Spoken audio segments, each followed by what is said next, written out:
পর্ব ৩৫। অফকোর্স আমি ঠিক আছি, কিন্তু তুমি এখানে কেন এলে? একগাল হেসে নীল আদ্রিতাকে মুগ্ধ চোখে জিজ্ঞেস করলো। এর আগে নীলের প্রতি আদ্রিতার এমন সংবেদন কখনো অনুভব করেনি নীল। আদ্রিতার এখানে আসার কারণ জিজ্ঞেস করলেও নীল জানতো ওর জন্যই আদ্রিতা হন্তদন্ত হয়ে উপরে এসেছে। নীলের ভালো লাগছিল ভেবে যে ওর প্রতি আদ্রিতার মনোভাব ক্রমশ নরম হচ্ছে। এই আদ্রিতাকে নীলও আগে দেখেনি, কিন্তু এই আদ্রিতা নীলের অচেনা নয়, কারণ একেই তো ভালোবেসেছিল। ভালোবাসার মানুষের থেকে ভালোবাসা পাওয়ার জন্যই তো অপেক্ষা করেছিল নীল। দেখো না, প্রবীর বাবুর সঙ্গে মিটিং সারতে দেরি হয়ে গেল, উনি আজকের জন্য ক্ষমা চাইলেন, আর কাগজপত্রের কিছু ফর্মালিটিস মেটানোর ছিল। বলতে বলতে লিফট থেকে প্রিয়াঙ্কাও বেরিয়ে এলো। ওদের দুজনকে একসাথে দেখে প্রিয়াঙ্কা আদ্রিতাকে বলল, দেখলি, বলেছিলাম না তুই বেকার দুশ্চিন্তা করছিস, নীলার কিছু হয়নি। প্রিয়াঙ্কার কথা শুনে নীল বুঝতে পারলো আদ্রিতা ওর জন্য এতক্ষণ টেনশন করছিল, আর তাই ওর খোঁজ নিতে উপরে এসেছিল। এই শুনে নীল খুশি হলো। তুমি এই দুদিন কোথায় ছিলে? আদ্রিতা কৌতূহল নিয়ে প্রশ্ন করলো। নীলের প্রতি এখন বেশ কনসার্ন আদ্রিতা। আমি একটা জব জয়েন করেছি আদ্রিতা, স্যালারিটা বেশ ভালো, ওরা আমাকে থাকা খাওয়ার ব্যবস্থাও করে দিয়েছে। বেশ তাড়াতাড়ি জবাব দিল নীল। আদ্রিতা বেশ আশ্বস্ত হলো নীলের উত্তর শুনে। ওর মনে হলো অবশেষে নীল নিজের জীবনের ব্যাপারে ভাবছে, ও নিজের পায়ে দাঁড়ানোর চেষ্টা করছে। আদ্রিতা হাসি মুখে বলল, এটা তো দারুণ খবর। মনে মনে আদ্রিতা নীলকে শুভ কামনা জানালো, যেন শান্তি পেল আদ্রিতা। কিন্তু প্রিয়াঙ্কা কিছুতেই আর শান্ত থাকতে পারল না। নীলের সাজানো এই মিথ্যেগুলো শুনে ও হেসে ফেলল।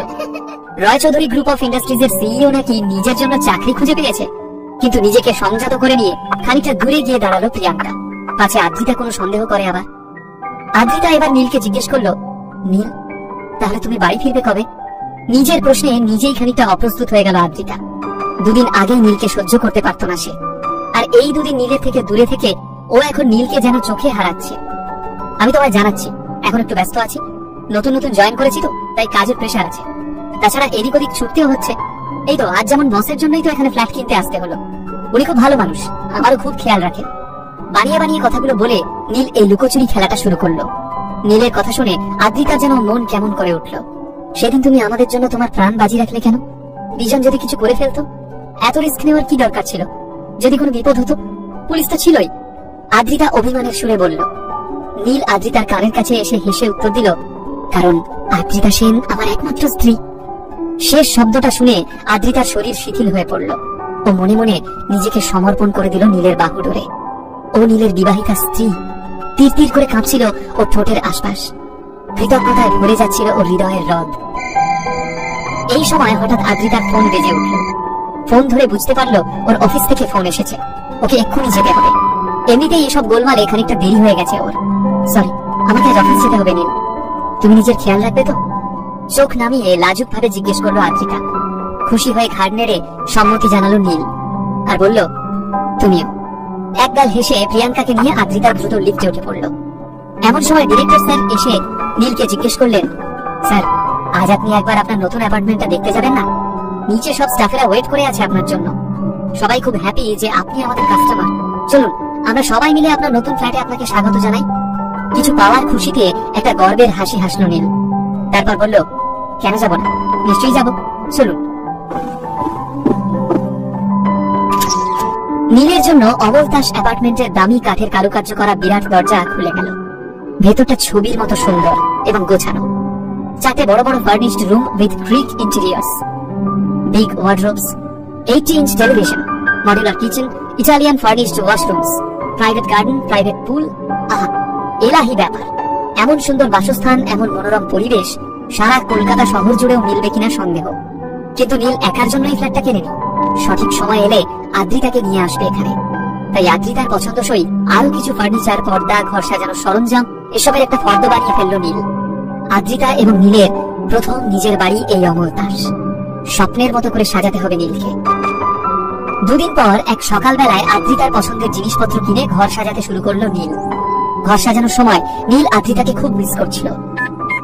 নিজে থেকেই আদ্রিতাকে একটা ফোন করলো সে।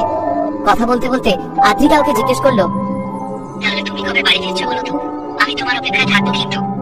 বলেই লাজুক হাসি হেসে আদ্রিতা ফোনটা কেটে দিল। পরদিন সকালে নীল ঠিক করলো আজ সে অফিস না গিয়ে ও শ্বশুর বাড়ি যাবে আদ্রিতার সাথে দেখা করতে। সে কথা নীল আদ্রিতাকে জানালো। সেই খুশিতে আদ্রিতা আর অফিস গেল না। সারা সকাল ধরে ও ঘর গুছলো, নীলের জন্য রান্না করলো। একসময় এইসব কাজ নীল করতো এই বাড়িতে, আর আজ হাওয়া উল্টো দিকে বইছে।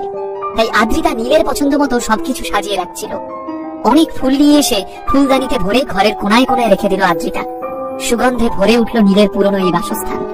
আদ্রিতা নিজেও ফ্রেশ হয়ে পারফিউম লাগিয়ে নীলের পছন্দসই রঙের পোশাক পরে রেডি হয়ে অপেক্ষা করতে থাকলো নিজের হাজব্যান্ডের জন্য। ওই অপয়া আমার এই বাড়িতে ঢুকবে, কেন আসছে আজ? সেই দিন যে খুব না কুচু করে বললো আর কোনোদিন পা রাখবে না আমাদের বাড়িতে। তাহলে বিরক্ত হয়ে চিত্রা ওর মেয়েকে জিজ্ঞেস করলো, প্রণয়ের সাথে দেখা হলো? প্রণয় কিছু বলছে? তোরা তোদের বিয়ের ব্যাপারে কিছু ঠিক করলি? চিত্রা নীলের বিষয়ে কথা না বাড়িয়ে প্রণয়ের কথা জিজ্ঞেস করলো আদ্রিতাকে। চুল আঁচড়াচ্ছিল আদ্রিতা। চুল বাঁধা হয়ে যাবার পর মায়ের দিকে ঘুরে সে বলল, প্রণয়ের ব্যাপারে আমি একদমই ইন্টারেস্টেড নই মা। আর হ্যাঁ, তুমি ভুল করছো, আমি নীলকে ডিভোর্স দেব না।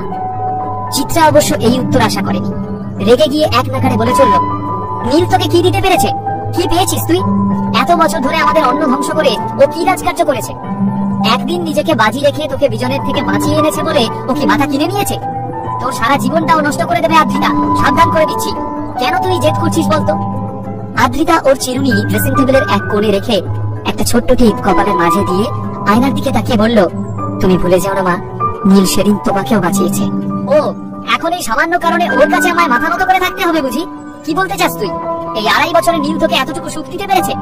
আজ ফ্যামিলির অন্যান্য জামাইদের দেখ একবার, এক একজন সব কোটিপতি, দেশে বিদেশে তাদের সব ঘর বাড়ি, কত ক্ষমতা বলতো ওদের। আর এই ইউজলেস নীল, না আছে ক্ষমতা না আছে টাকা। নীলের কি আছে? তোর যেভাবে বাঁচা উচিত নীল তোকে সেটা কখনোই দিতে পারবে। কথা শেষ হলো না চিত্রা, তার আগেই বাড়ির সামনে একটা গাড়ি থামার শব্দ শুনতে পেল দুজনে। মা আর মেয়ের চোখ চলে গেল ঘরের খোলা জানলায়। আদ্রিতা খুব দ্রুত জানালার কাছে গিয়ে দেখলো একটা নিউ ব্র্যান্ডেড স্পোর্টস কার থেকে নীল নেমে আসছে। অজান্তেই আদ্রিতার মুখশ্রী ঝলমলে হাসিতে ভরে গেল। চোখে দামি সানগ্লাস, পায়ে দামি জুতো, হাতে চেইন দেওয়া মোটা ঘড়ি, গায়ে ব্র্যান্ডেড জ্যাকেট দেখে নীলকে প্রথমে চিনতেই পারল না চিত্রা। হতবাক হয়ে বলল, এটা নীল? দরজার সামনে এসে নীল সানগ্লাস খুলে ও শাশুড়ি মায়ের দিকে চোখ মেরে বলল, হ্যালো শাশুড়ি মা, কি খবর? সবকিছু খাপে খাপ তো? খানিক ব্যঙ্গ করে কথাটা বলল নীল। ওর এই আচরণে চিত্রার পায়ের তলার মাটি কেঁপে উঠল। কিছুতেই বিশ্বাস হচ্ছিল না যে এই মানুষটাই নীল, এই মানুষটাই ওদের বাড়িতে ঘর জামাই হয়ে এত বছর কাটিয়েছে। দুদিনেই কি জগৎ ওলটপালট হয়ে গেল? কি উত্তর দেবে বুঝতে পারল না চিত্রা। ওর লোলুপ দৃষ্টি আটকে ছিল নীলের পরিহিত পোশাক আর দামি গাড়ির দিকে। অবাক হলেও মুখ বিকৃত করে মনে মনে চিত্রা বলল, যত সব ঢং, অসভ্য বাঁদর একটা। ততক্ষণে নীল ওদের হল ঘরে এসে ঢুকেছে। এই বাড়িতে ওর হাঁটা চলা যে আর আগের মতো নেই সেটা বুঝতে পেরে ও বেশ স্বস্তি পেল। যে সোফায় বসতে একসময় ওর কুণ্ঠা বোধ হতো, সেই সোফায় পায়ের উপর পা তুলে নীল কেক মেরে বসে পড়ল। আদ্রিতা অবাক হয়ে নীলকে জিজ্ঞেস করলো, তুমি গাড়ি কবে কিনলে বলনি তো? নীল তার উত্তরে বলল, আরে গাড়িটা আমার বসের, আজ উনি ছুটিতে, তাই বস আমাকে একদিনের জন্য গাড়িটা দিলেন, আমিও তাই নিয়ে বেরিয়ে পড়লাম। আদ্রিতার কথাটা ঠিক বিশ্বাস হলো না। ও আরো কিছু ব্যাখ্যা আশা করছিল নীলের থেকে, কিন্তু ওদের মাঝে এসে চিত্রা বলল, ও তাই বলো, ওই গাড়ি কেনার মুরুদ যে তোমার নেই সে কথা আমাদের জানা। নির্লজ্জ, ও কিনবে নাকি গাড়ি? অন্যের গাড়ি নিয়ে কেক দেখাচ্ছে। আমি ভাবলাম বুঝি শেষে অন্তত নিজের পায়ে নিজে দাঁড়াতে পেরেছো, রেসপন্সিবল হয়েছো। সে কপাল তো আমার মেয়ে করেনি, আমাদের এই দুর্ভাগ্য। চিত্রার এই ফোড়ন কাটায় আদ্রিতা এম্বারাসড হয়ে পড়ল। মা, কি হচ্ছে কি এসব? চুপ করবে একটু? নীল এতদিন পর এসেছে বাড়িতে, সাথে সাথেই ওকে ঠেস মেরে কটু কথা না বললেই নয়। মাকে বোঝানোর ভঙ্গিতে বলল আদ্রিতা। এইসব কথা নতুন নয়, নীলের দীর্ঘদিনের অভ্যাস আছে এই একই কথা শোনার। শুনতে শুনতে অভ্যস্ত হয়েই গেছিল নীল, তাই এখন আর কিছু যায় আসে না ওর। নীল নীরবই রইল, উল্টো শাশুড়ি মায়ের রঙ্গ তামাশা এনজয় করছিল নীল। ও যেন এসব দেখতেই এসেছে। আমাকে এখন চুপ করিয়ে কি হবে? তুই কিন্তু দেরি করে ফেলছিস আদ্রিতা, এই বলে দিলাম। একটা ইউজলেস, তুই কি ভাবছিস সামান্য চাকরি করেও কোটিপতি হবে? কেন নিজের জীবন নিয়ে ছেলেখেলা করছিস? তোকে প্রণয়ের সাথে দেখা করতে বললাম, তাও বলছিস নাকি ইন্টারেস্টেড নোস। প্লিজ আদ্রিতা, আমার কথা শোন। চিত্রা এক নিঃশ্বাসে বলে গেল কথাগুলো, কিন্তু আদ্রিতা যেন শুনলই না। ও তাকিয়েছিল নীলের দিকে। আজ নীলকে এত হ্যান্ডসাম লাগছে, আগে কখনো নীলকে এত স্মার্ট বুদ্ধিদীপ্ত চৌকস লাগেনি আদ্রিতার। নাকি আদ্রিতা কখনো নীলকে এইভাবে ভালো করে খেয়ালই করেনি? নীলের থেকে চোখ সরাতে ওর ইচ্ছা করলো না। ওর দিকে তাকিয়ে চিত্রাকে বলল, মা তুমি থামবে? অনেক বড় হয়েছি আমি, আমার নিজের খেয়াল আমি রাখতে জানি, এত চিন্তা করো না আমাকে নিয়ে। নীল কেন ফিরে এলো এই বাড়িতে? ও কি আজ বলে দেবে ও আসলে কে? নাকি অন্য কোনো প্ল্যান আছে?